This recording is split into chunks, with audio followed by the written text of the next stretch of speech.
You must have heard a lot of horror stories, but after listening to this horror legend, you may never buy a doll again. This story is based on the true story of one of the most popular horror legends in the world, Annabelle doll. Annabelle's story began in 1970, when Donna, who was studying to become a nurse, was gifted an antique doll by her mother. Donna was fond of toys since childhood, and that's why, despite being in college, she loved to play with dolls. During her nursing studies, Donna used to live in an apartment with her roommate Angie.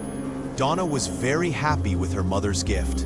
She used to come back from college, talk to that doll a lot, and even put her to sleep on the bed with her.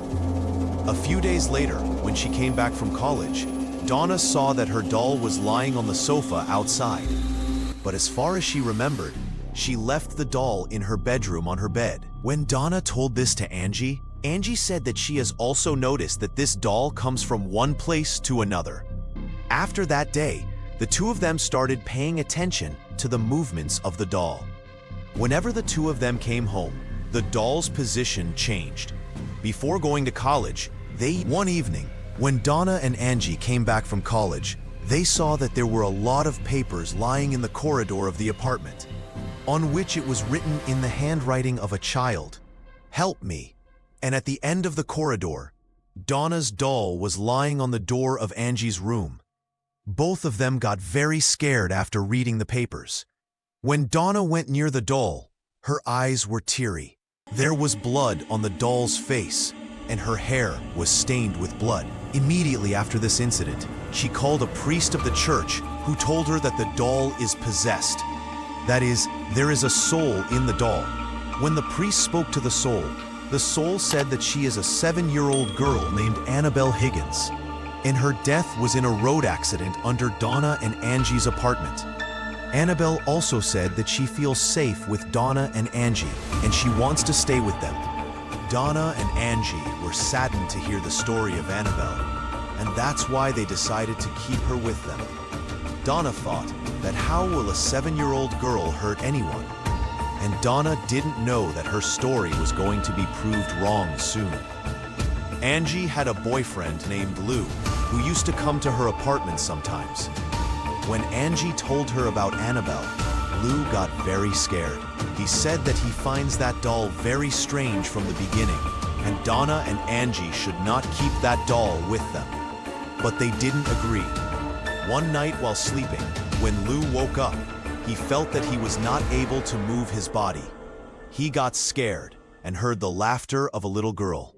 When he looked down at his feet, he saw Annabelle doll. As soon as he saw her, she sat on his chest and his neck began to bend. Lou got so scared that he fainted. The next day, when he regained consciousness, he saw that Annabelle was not in his room. He was not able to understand that what he experienced that night was a nightmare or something like that actually happened. Lou and Angie were alone in the apartment.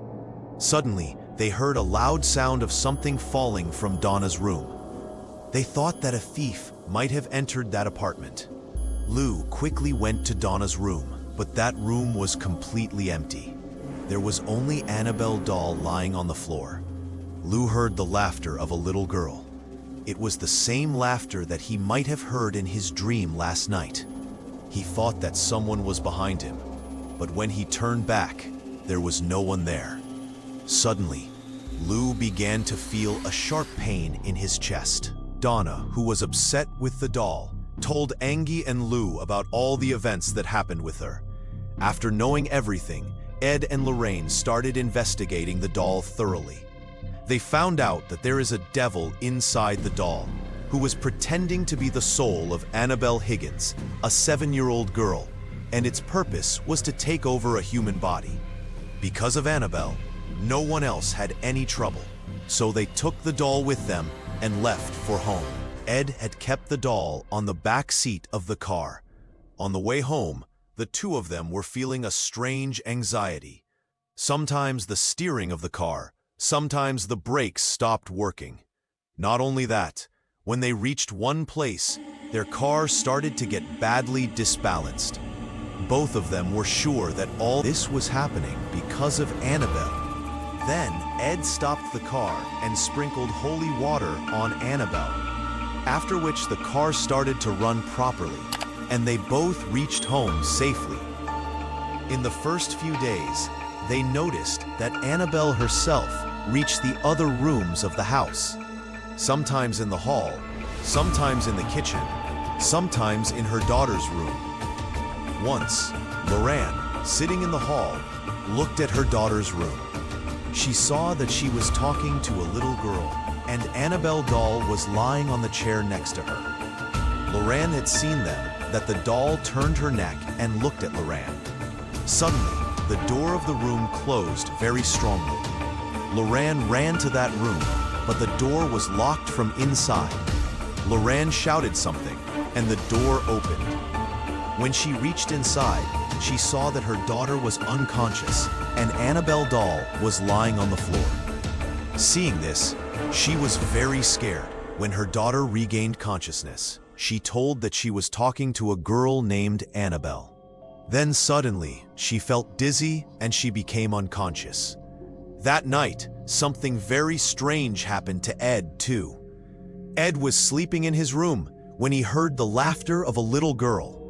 He heard that voice coming from the kitchen.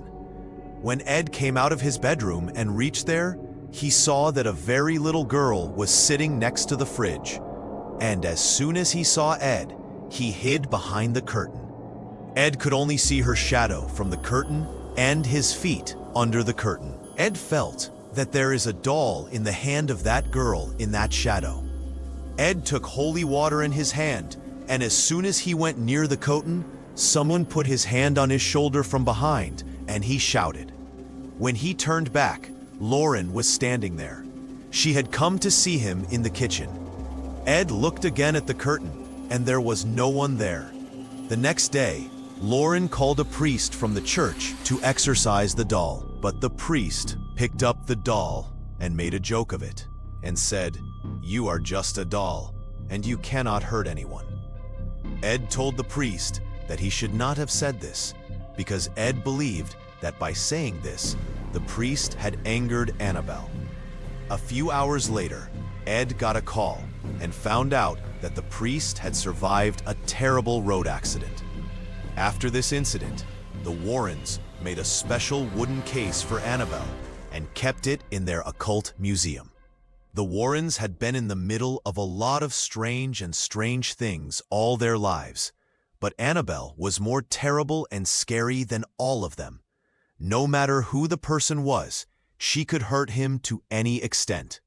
That's why the Warrens locked her in a wooden locker forever. If you want to